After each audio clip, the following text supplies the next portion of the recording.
In episode 129 of the Golf Rules Questions podcast, Stuart chats with experienced referee and rules expert John Thorman, who is the author of the rules book Let's Get It Right. John talks about his start in the game, what sparked his interest in the rules of golf, and his rules journey. John mentions some of his tips about being a good referee. Finally, John presents his own Golf Rules question of the week for episode 129.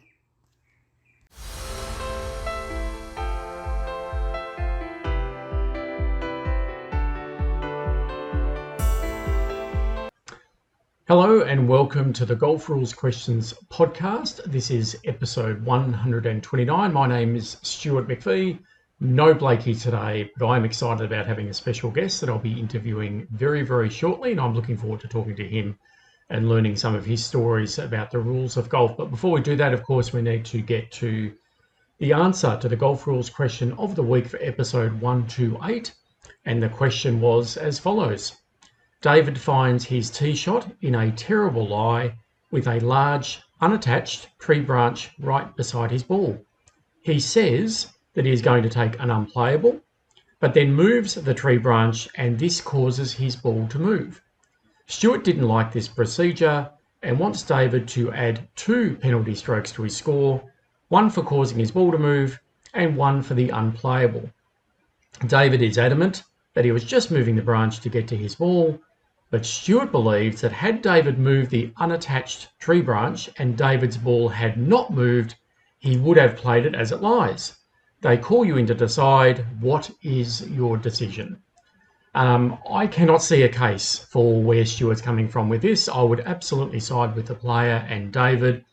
He had announced his intention to take an unplayable. He was going through the actions to retrieve his ball. He's moved the branch out of the way. His ball has moved. We know one of the exceptions, and there are 5 of them. We know that one of the exceptions to Rule 9.4 is when the player is allowed to lift or move the ball, because 9.4 applies the penalty for causing your ball in play to move. But one of the exceptions is there is no penalty when the player lifts the ball or causes it to move under a rule that requires or allows a player to drop or place a ball again or to play a ball from a different place. In other words, whenever you are applying a rule, you're allowed to move your ball and there cannot be any penalty for doing that. So in that sense, David's perfectly fine in the fact that he did cause his ball to move. If in fact, he moved the tree branch out of the way and then chose to play the ball as it lies and the ball didn't move, I cannot see any reason again why the player cannot change their mind and say, well, I know I said I was going to take an unplayable. I've been able to move the branch out of the way. The ball hasn't moved, and I cannot see a reason why David cannot change his mind and then continue to play the ball as it lies and not take an unplayable. There'd be no problem with that. But as it stands, if you did move the branch and the ball moved in doing that and then actually dropped correctly in the correct relief area under the unplayable ball relief rule, probably under 19.2 in this particular case, then we'd apply 1 penalty stroke for taking an unplayable, but wouldn't apply anything else. So that's our answer to the Golf Rules question of the week for episode 128. Well, let's get to our chat. So as I mentioned, I have a special guest today and I'm very excited about talking to this person. His name is John Thorman. John, welcome to the Golf Rules Questions podcast. It is great to have you. Thank you. It's my pleasure. I always enjoy talking rules. Very good, as a lot of us do, and it's terrific to have someone equally passionate about the rules of golf to come onto our podcast and chat to us. So clearly a lot of people listening into this won't know who you are. So you have a long history in the game, longer than most. Are you able to tell us a little bit about yourself? I was new to the game at the age of 14, 15. I didn't know what a 6-iron was then. I grew up on a farm, got exposed to the game by my uncle. I played a lot of recreational golf as a high school student, college, and during my work career. No tournament golf, always recreational. And one thing led to another. I remember a round we were playing. I had my moments, and I wondered to myself, I hit a ball out of bounds. And I wondered to myself, should he just lay out and take a stroke and play on, or what's the rule? What's the rule? I think I have to go back to the tee. And at that point, I said, how good would I be as a player if I played every stroke, every hole by the rules?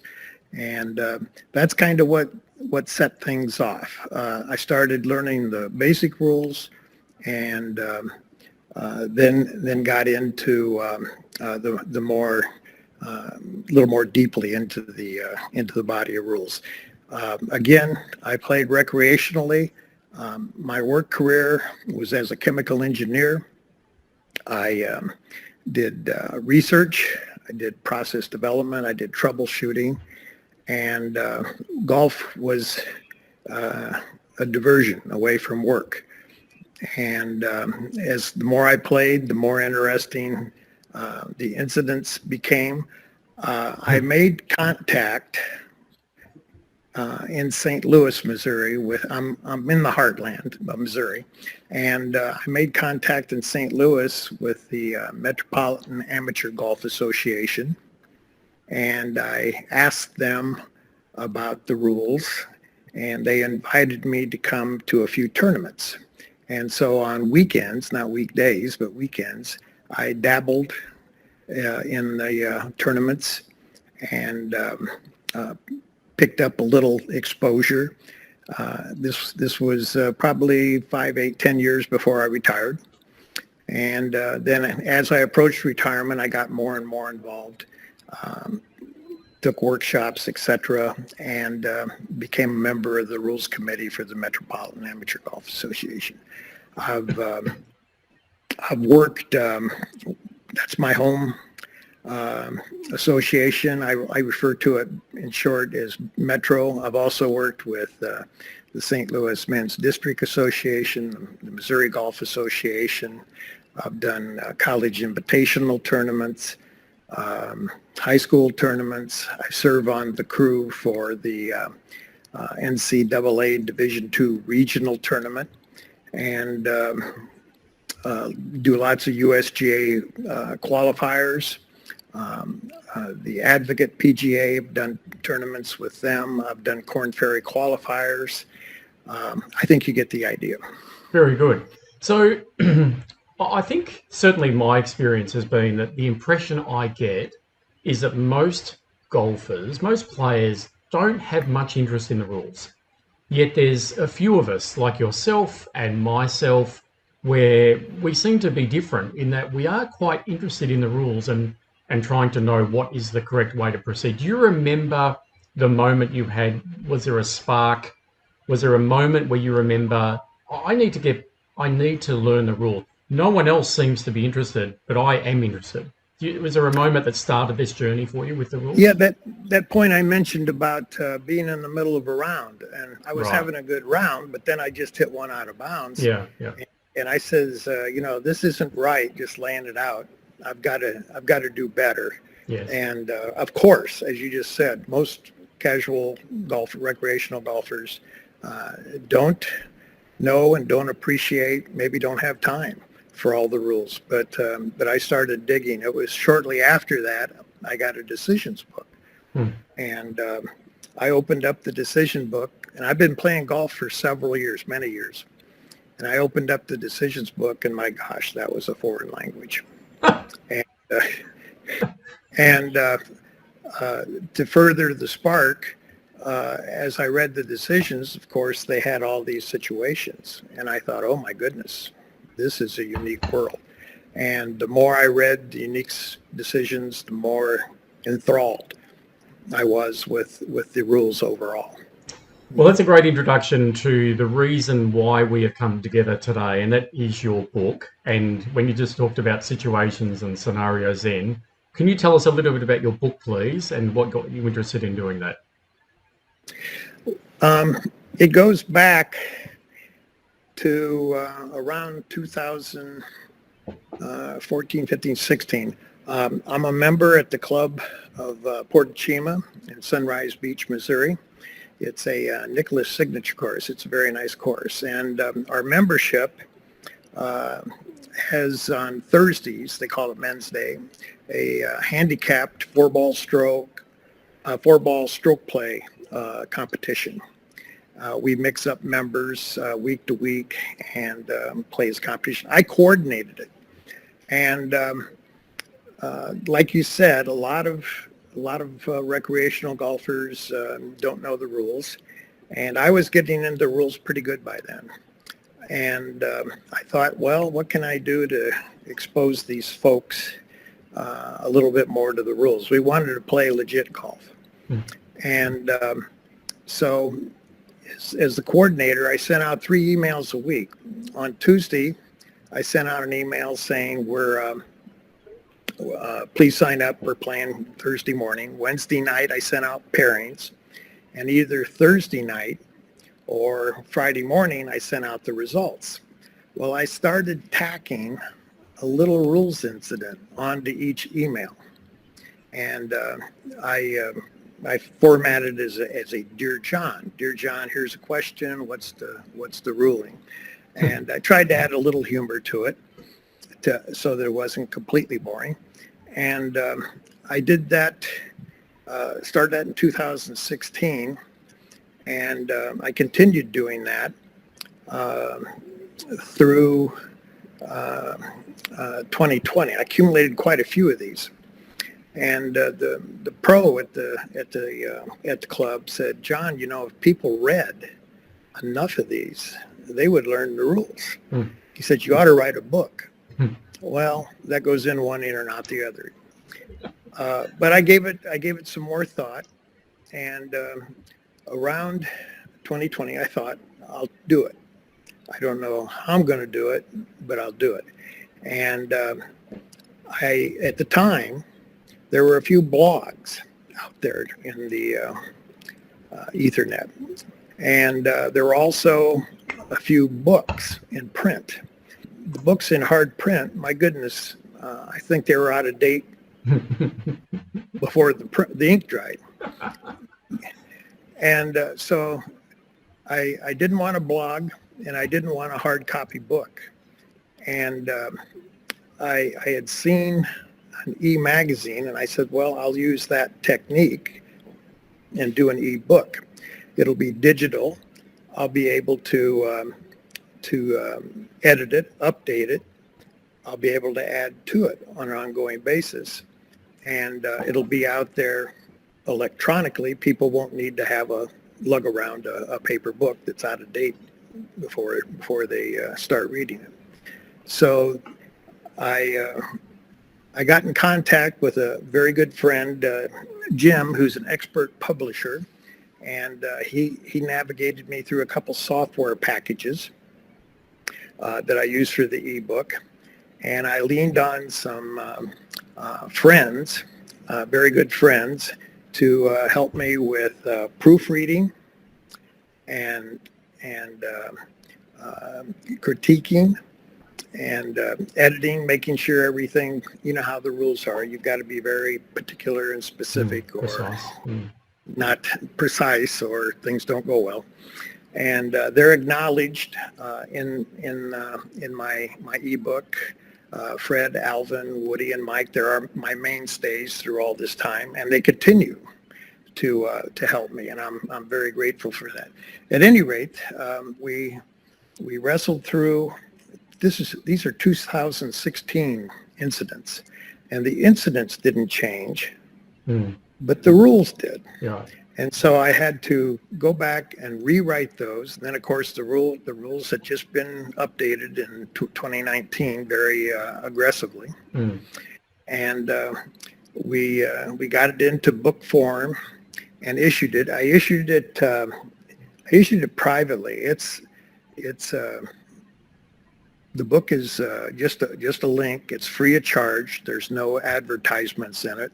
It's my contribution back to the game, and it's my way of all the people that have helped me with the rules. It's my way of paying that forward. And like I said, I had several close friends. A lot of the material in the book, I had questions, but I didn't necessarily have answers to go with them. And what we couldn't figure out amongst my friends, I leaned on the USGA staff, and I have nothing but broad compliments for their help.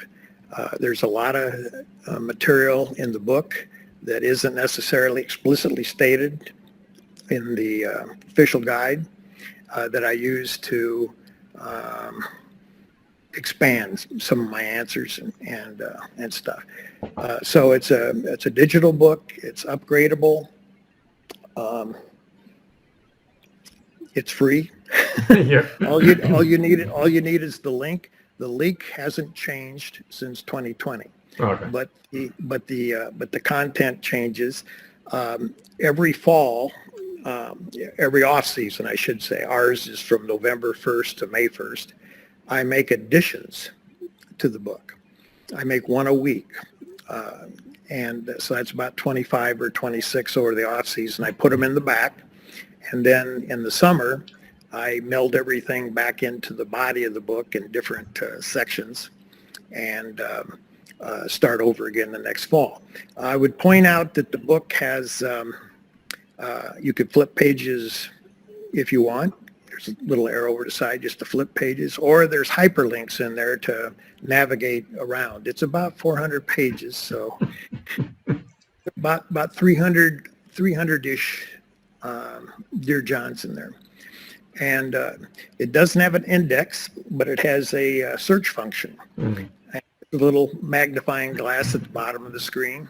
And so if you want to look up acorn or Rule 13.1 or provisional, just do a search, and the rules, as you know, they go across the whole spectrum: putting greens, bunkers, penalty areas, whatever, and different words appear in different sections of the course, things like that. Knowing how often people confuse provisional balls, I'm sure there's a lot of scenarios, dear John, with provisional ball when people search for provisional. I will make a few points. One, we will put the link in our show notes for this podcast episode, both on YouTube and Spotify, so people can go through and check that out. The name of the book, please. What did you call it? Let's Get It Right. Let's Get It Right. Yeah. Thank you for doing that. Of course. I also wanted to make mention of the USGA. So in Australia, we fall under the RNA jurisdiction, but every now and again, we do reach out to the USGA. They provide timely, accurate, great responses, and I think they do a tremendous job at serving the rules of golf community. I really do. So no surprise when you say you lent on them a little bit, and they were very, very supportive and helpful. We also, in our correspondence prior to this chat, you mentioned our clubland stories. And we sometimes joke that these are real because we wouldn't have the imagination to think of them, to make them up. And in that conversation between you and I, you were talking about some of your scenarios are the equivalent of our clubland stories. Mm-hmm. Are there any crazy stories or situations that you'd like to share from that book that would entertain our audience? I'd be delighted. Let me glance here. We had a situation at a amateur series event. This is a tournament we conduct with higher handicappers, but we have officials. And the course that we played on had a lot of rain, and the maintenance crew hadn't been able to get out and get the fairways in the rough mode. And our groups started out, and the maintenance crew is ahead of them, mowing the fairways, and there's quite a bit of grass clippings. And there's piles of grass clippings in the fairway. They're trying to mow and then walk or come behind with a blower and disperse the clippings. Well, some of our groups got ahead of the blower, and out in the middle of the fairway are these piles, significant piles of grass clippings. And the question came back over the radio: what are we going to do if somebody hits their ball into one of these piles? Well, that's very unusual. Usually the fairways and everything are pristine. So piles of grass was unusual. We decided that those were grass clippings piled for removal. Therefore, they were both loose impediments and ground under repair. And so if the player could move the loose impediments and have a free shot, very good. But if it was in the thick of the pile, we would give them relief, abnormal course condition relief under 16.1b. I saw that photo actually, and I think you had a photo, and you could see the lines of grass clippings up the fairway, and there was a fair bit. Yeah, it's on for reference. It's on page 202. Okay. Another one that's a little challenging. I had some help from a friend. This is a new friend that I met over the internet with my book. It wasn't on the original group of people that I listed and acknowledged. His name is Stuart. He's another Stuart from down under. And he read my book, and he gave me many useful comments, and for which I'm grateful. And in particular, there was I'm looking for my notes. And I just will interject there. I know that Stuart, and he is a regular listener to our podcast. Okay. Which is nice. Very knowledgeable. Very knowledgeable. Very. So I had a situation. You and Blakey might have mentioned it on the podcast. One of the more recent ones. Player finds their ball nestled in thick, tall grass. It's nestled on above another ball. And the question is what to do. The other ball, a stray ball, is a movable obstruction. So is the ball against the movable obstruction or on the movable obstruction? That's pretty subtle. And when we first wrote the Dear John, I bailed out and said, well, they have to make a judgment. Okay, well, then I got some feedback from Stuart. He referenced some USGA Facebook discussions where the USGA had chimed in, and the player's ball was against the stray ball, not on it. If you looked at it, you'd say it's right on top of it. The trick here, the subtlety is, if I gave you a corresponding example and I said, here's a rake next to a bunker, my ball's rolled over and it's resting next to the handle, you would say, that's a ball against a movable obstruction. Maybe I'll mark the ball and I'll lift the rake, and if the ball moves, I'll replace it.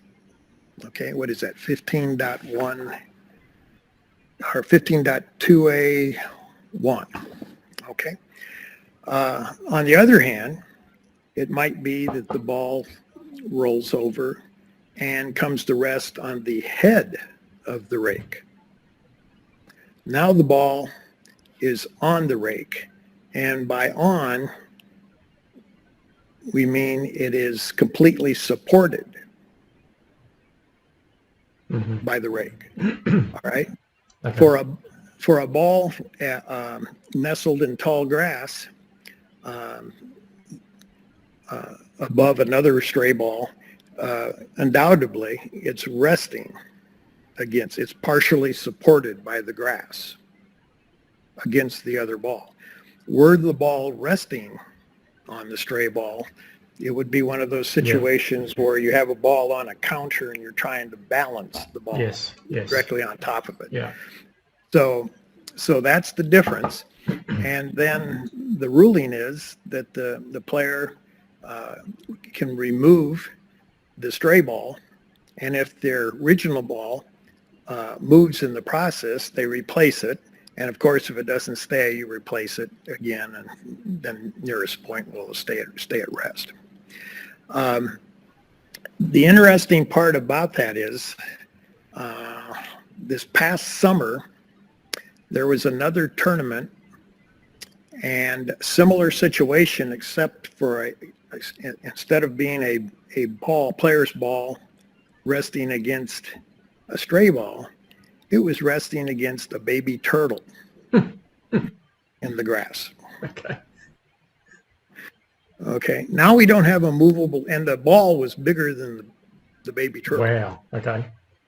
Okay. Baby turtle. Okay. So now this isn't a movable obstruction. This is an animal, not defined as a loose impediment. And so what are the player's options? Well, play it and hurt the turtle? Well, turtle soup. Yes. That's pretty cool. That's pretty cool. You thought of that one first. You could try nudging the turtle, but this was a baby turtle. It was scared to death. It wasn't going to go anywhere. You could try picking up the turtle and moving away. It's like stick underneath the ball. If you move the turtle, the ball moves. You need a stroke and have to replace it. You could take unplayable relief, but that's going to cost you a stroke. And then to your point, you could make Kirk turtle soup. Play it as it lies. All right. So what happened in this tournament? I just had the picture and I followed up on it. What happened in this tournament is, and this relates to the principles behind what we just discussed with a ball on or against a stray ball, in this case an animal. The USGA has a model local rule, E13. It was new in July of 2023. Oh, okay. And the player may remove animals not defined as loose impediments from near the ball. And furthermore, if the ball moves in the process, you can replace it without penalty. So that's a good model local rule to have on your sheet. Especially if you have baby turtles. Baby turtles. On your course. Yeah. So that was a very insightful look into the nuances of the rules. I think if I just go back to the grass clippings, I think such an important part of refereeing, which is not spoken about in the Rules of Golf official guide, is getting consistency. And, the first referee that comes across this situation on the radio, we make a decision, but everybody hears that decision, and we are then consistent throughout the rest of the round, tomorrow, etc., etc. Such an important part of refereeing is getting that consistency. Yeah, there's a brief follow-up to that. That was a couple years ago. This year, we had a tournament, and I get a call on the radio from another official, and they say, John, players over here in the rough, and their balls mixed up with some grass clippings. Do they get relief? He was really asking for a second opinion because he'd read that Dear John knew the answer. And the answer was the grass clippings were loose impediments, but they were not piled for removal. In the rough, they were left there for decay. Yes. So no free relief. The difference between piles of clippings in the fairway versus piles of clippings in the rough. Exactly. Yeah. Any more? Do you have any more? Do you have another one or two interesting scenarios? I know you have a lot in the book, but just one or two. Yeah. Like here's an interesting one. Involves electrical transmission tower. We were doing a mid-am qualifier for the USGA, and on a par 5, there were some huge, couple hundred feet tall electrical transmission towers, and we're talking cement base, four pillars, cement bases, beams, four beams going up to the transition lines, and cross members everywhere. Yes. Yeah. And player hit their ball just behind this tower. So their line of play to the green is right through this tower. And it does not look optimistic. These cross members, if the green's elevated, he's got to hit the ball up. And he turns around. I happen to be over there, and he turned around and said, what do I do? How do I get out of this mess? And fortunately, we had another model local rule in effect, yes. E11. E11, yeah. E11, yeah. And the way it was phrased, that's always important. Ball deflected by power line, model local rule E11 is in effect. If it is known or virtually certain that a player's ball hit a power line, and then in brackets, or tower, or a wire, or pole supporting a power line, during play, the stroke, does not count. The player must play a ball without penalty from where the previous stroke was made. See Rule 14.6, making stroke from where the previous stroke was made. So my advice or recommendation to the player was, no worries. Yeah, go for it. Go for it. If you get through, all is well, fine. If you hit the tower, we're going to cancel your stroke. It never happened. Yeah. You're going to come back, and when you take stroke and distance relief, you'll be able to move your ball a stroke, I'm sorry, a club length to one side or the other. So one way or another, you're going to get through, or we're going to migrate to where you have finally get an open shot.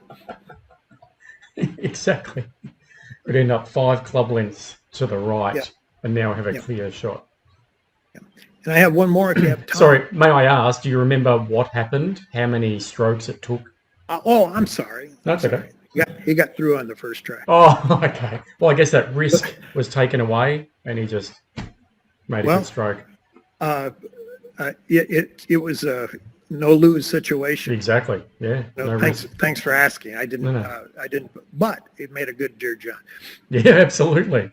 And important, obviously, when most courses would not adopt, or committees adopt E11, but clearly if you have that situation, you would have that model local rule in place. We have several tournaments over the years at that course, and that's a standard on on the notice for that particular course. Yeah, absolutely, and absolutely, we've got time for one more, definitely. All right. Please go ahead.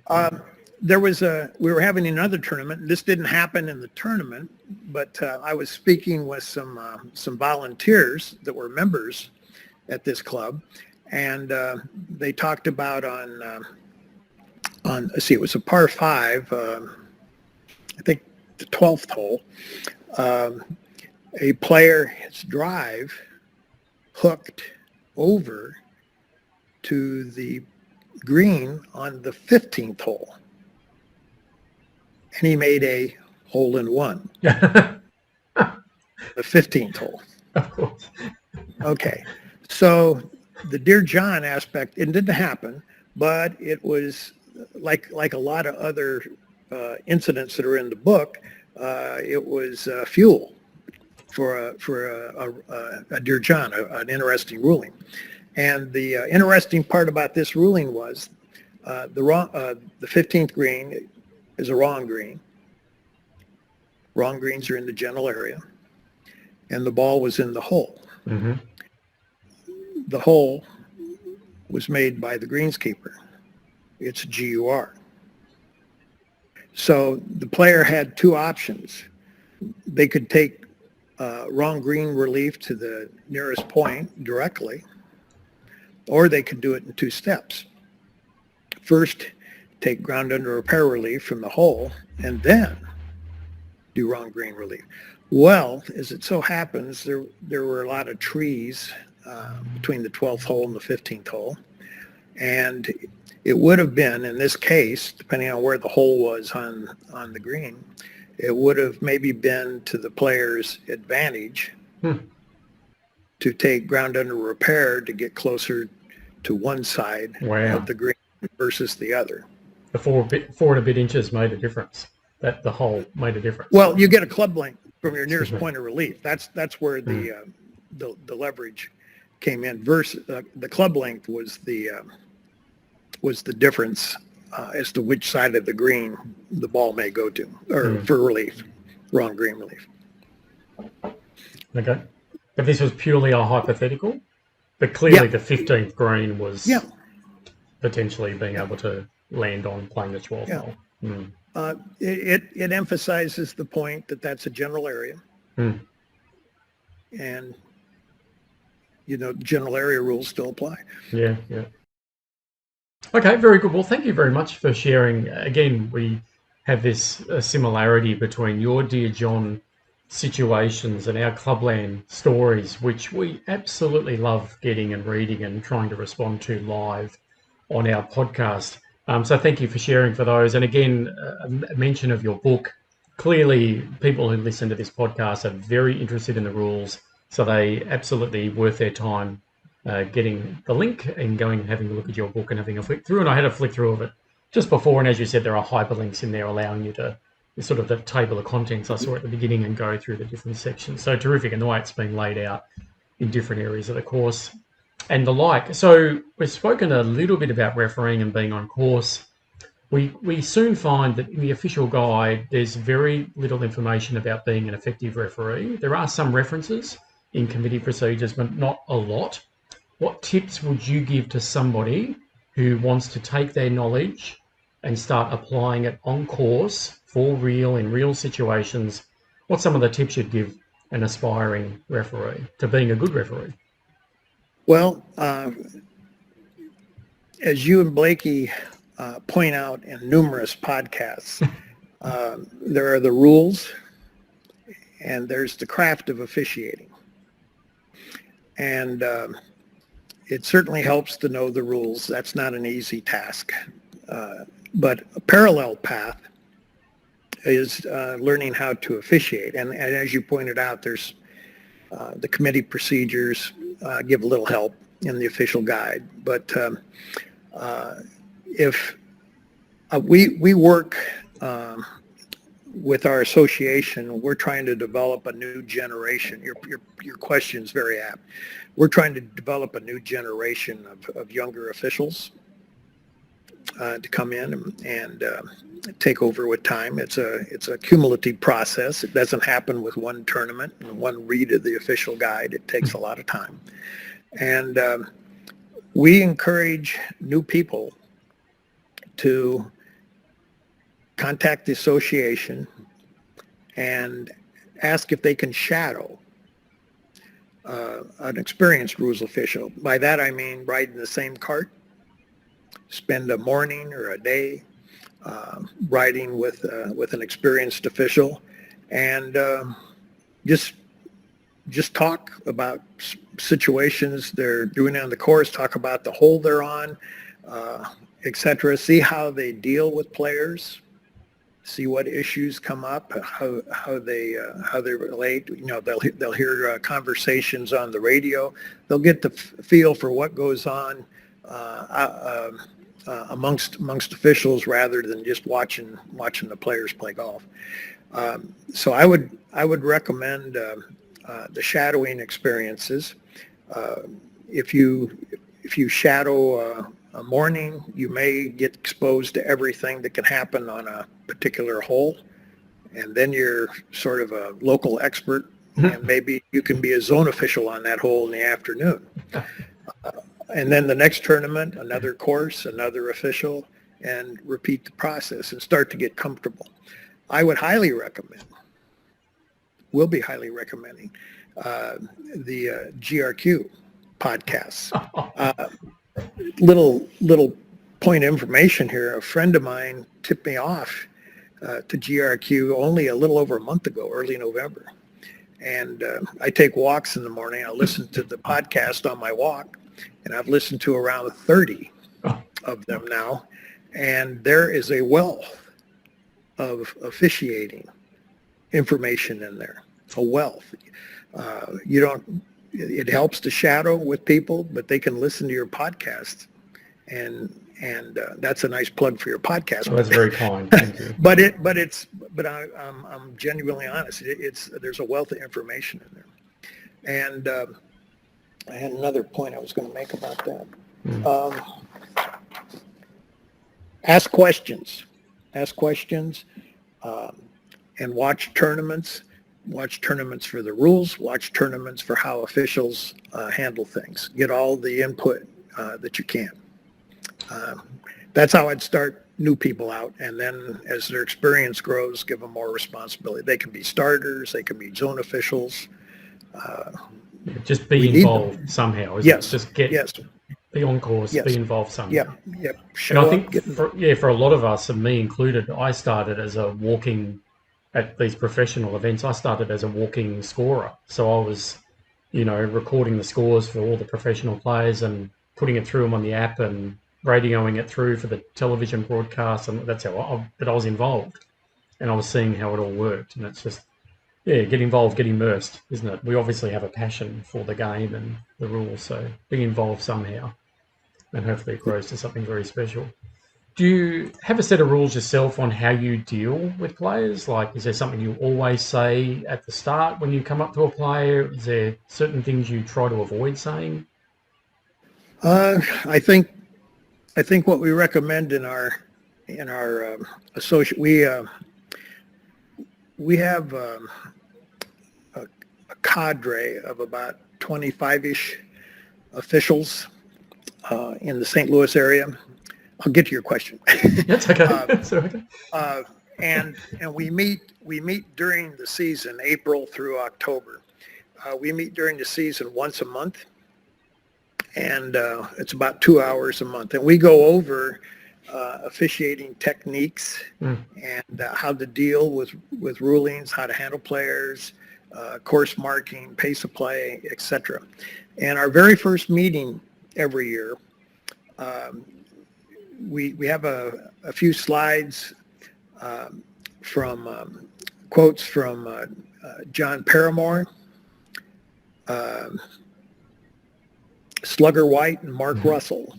All right, and I got some others as well. One in particular I picked up from, and this will get to your point about what do you say. Slugger White, in his comments, said, "I always ask when I go up to the player, how may I help you?" Okay, he's there to help you. He's trying to be open and solicit whatever your need is. All right. So that's the first thing we do. Another thing I picked up from Katrina Matthew. She did an interview with the RNA. This has been a few years ago, but she listed. The question. The interviewer asked her, "What do you look for in an official?" And she's a Solheim captain. She's played lots of golf, LPGA Tour, European. And she says, "I want them to be concise. I want them to be confident, and I want them to be correct."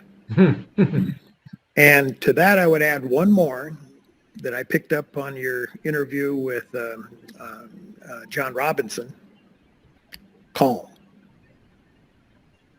So I would go up and say, "How may I help you?" And I'd try to do the other four things. Wow, that's very, very insightful. Be correct is a good one. But be concise. Yeah. Yeah, they're not there. They're not, never quote rules. They're focused on their game, concentrating on their next shot. Yes. They just want to know if they get relief, and if they do, where do they go? What are their options? Yeah, I had a casual conversation with a player at one point, and I said, "What are you looking for?" And it was, "Tell me what I need to know and go away. Like, just get to the point. Tell me how you can help me and what my options are, and then do that quickly, and then leave me alone." And he wasn't being rude. It was just, don't waffle. Don't talk to me for 2 minutes. Just be concise and tell me how you can help. No, that's terrific. And I'm very interested, and I'll follow up with this with you after this chat. I'm very interested to get some of those other quotes you mentioned on your slides from some of those other people, because I love that sort of stuff because they're so powerful.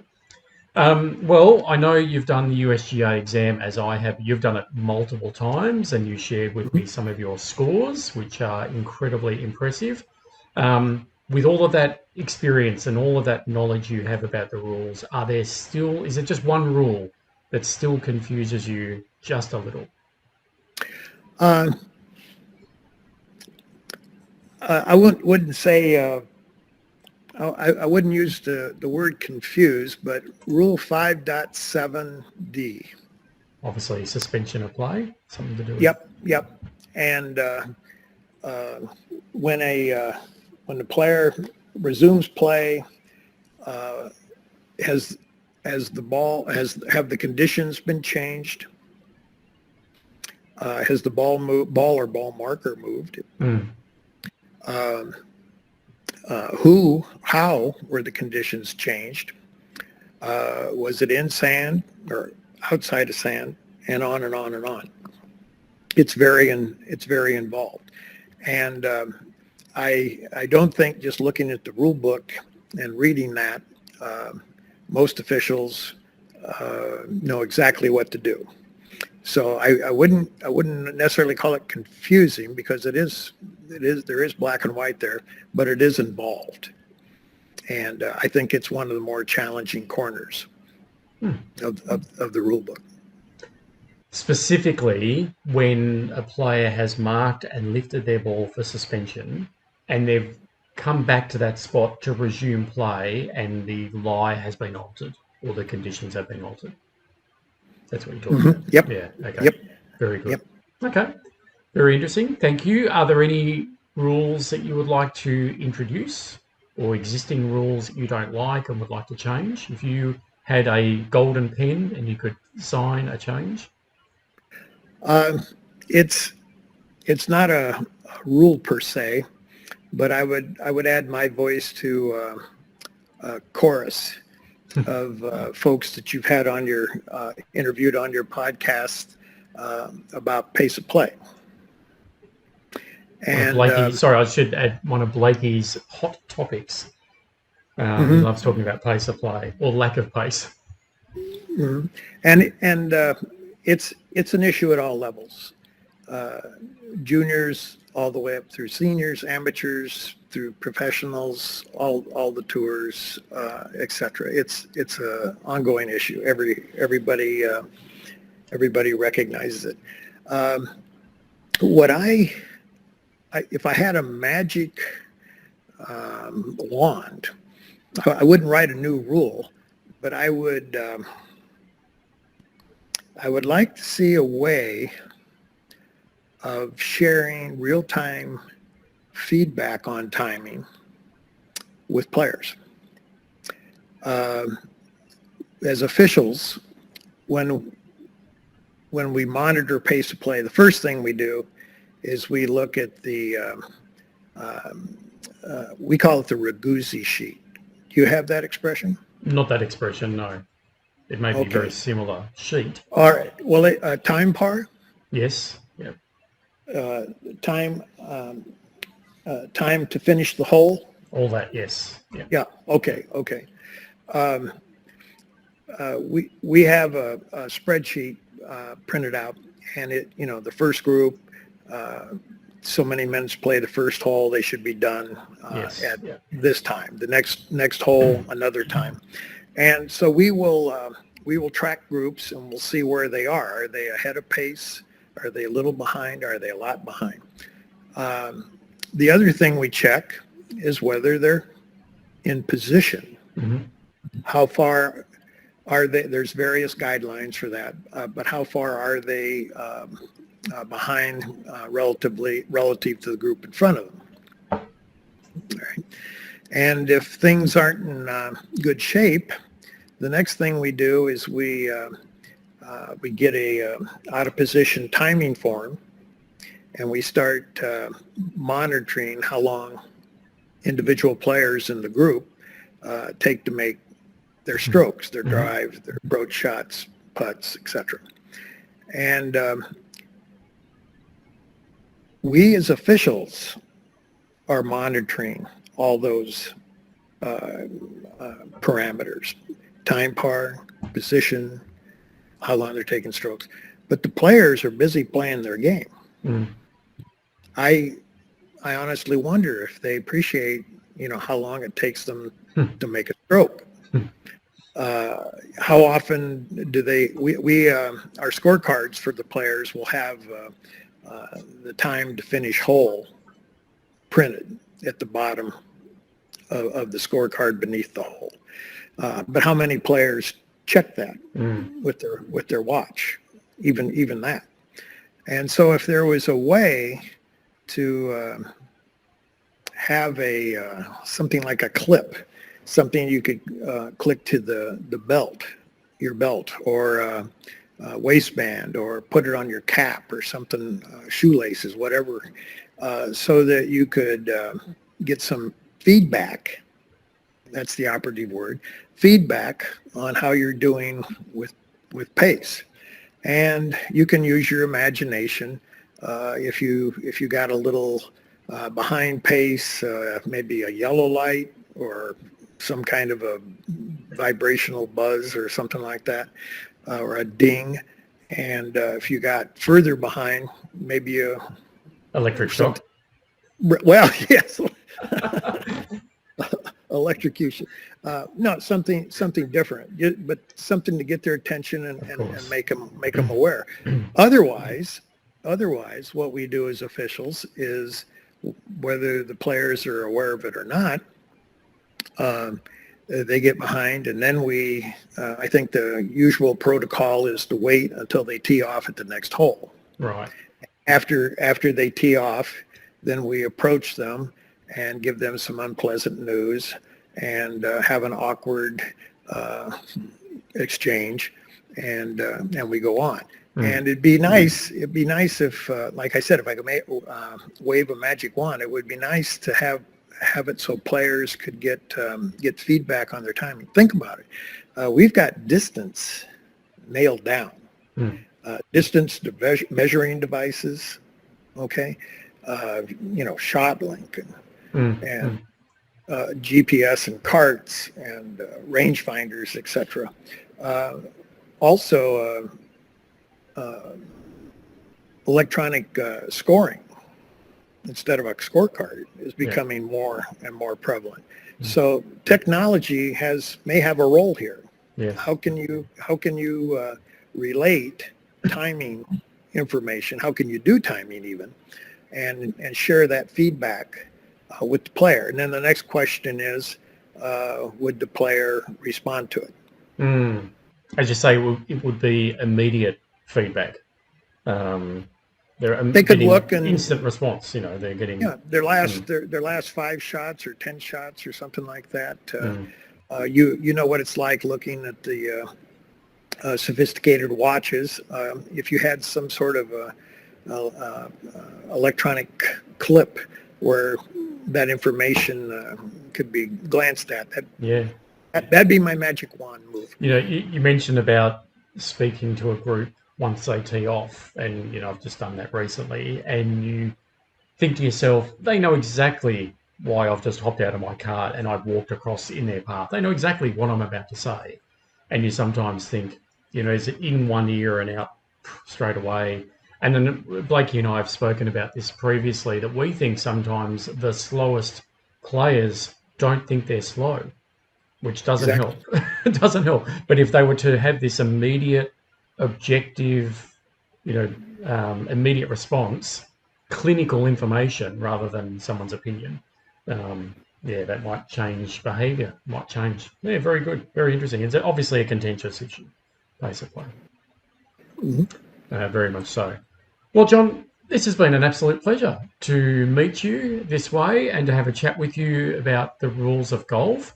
You have offered to present our golf rules question of the week for this episode, and we'd be delighted if you'd like to share with us your question for this episode, please. I'd be delighted. I've got one person, very important person, that I didn't mention in my acknowledgments. And it relates to everything, especially and including the ebook, and that's my wife. When I was sitting and working on this ebook and putting everything together, she had lots of patience, lots of support. She's a saint. Very, very good. All right, let's see. Where's our question? All right. I've been listening to a number of podcasts, so I got the drill here.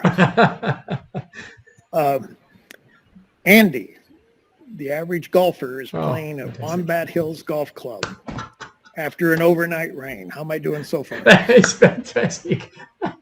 Andy, the average golfer, again at Wombat Hills. That's wonderful. Thank you, John. His ball lies on wet, compacted sand in a bunker on the first hole. There's no visible water. Thinking that lift, rake, and place is an option under the circumstances, Andy lifts his ball, rakes the area, fluffing the sand, replaces the ball on the original spot, and plays the ball successfully from the bunker. How many penalty strokes, if any, does Andy incur? Very good. Andy, the average golfer at It's Wombat not as Hills. good as you and Blakey, but... No, absolutely. That's a terrific question because there's a few issues to consider there. And I will give a hint. There are definitely at least one penalty stroke for Andy, the average golfer, for his actions. That is fantastic. Thank you. We will post that again in our show notes as the GRQ OTW for episode 129. Again, John, this has been a pleasure. Thank you so much for your time and sharing with us some of your stories. It's been great to have you. Thank you, Stuart. It's been a pleasure and an honor. Terrific. Thank you very much. And thanks everyone else for listening. We look forward to speaking to you again sometime soon.